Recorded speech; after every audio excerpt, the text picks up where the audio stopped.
Enjoy automatic blinking, automatic eye movement patterns, and a bunch of new other stuff. This new iClone's face puppet in Blender update helps you bring your characters to life easier than ever before. Let's see what's new in store and how to use them. You'll now see a new button on the end panel. Clicking it will enable all the new features on your character. It can be one you've been animating before or a freshly ported one. The first new route defines how much the eyes follow the new empty controller.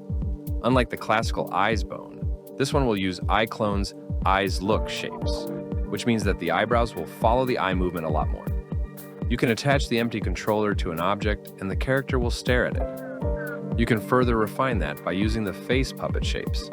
The second row defines how much the eyes follow the classical eyes bone. The third row makes the head bone follow the empty controller. That is a huge time saver already, but I've got more for you. Below, you'll see two new boxes. The first one lets you quickly add a procedural blinks to your character. You have full control over frequency, randomness, and blink duration. It's very intuitive. You can play around with the values and quickly find out what works best for you.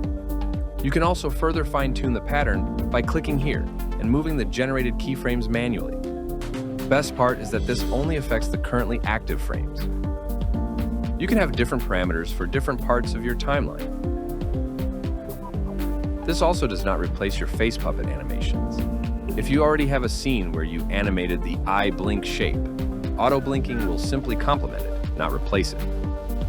The last feature lets you quickly add a randomized eye movement pattern. It's a very subtle touch, but trust me, that tiny eye movement will make a world of difference.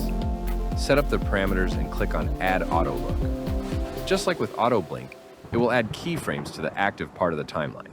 You can once again fine-tune them manually. You can also keyframe the influence. Usually frequent eye movement looks better with lower influence values and vice versa. The eye movement and blinking speed and frequency alone can transmit a lot of emotion.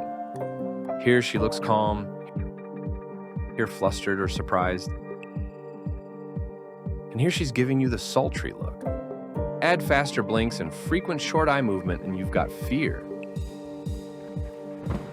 I also added a couple convenience buttons, shortcuts, and more error handling checks. Make sure to go to the Blender Market page to get your free update.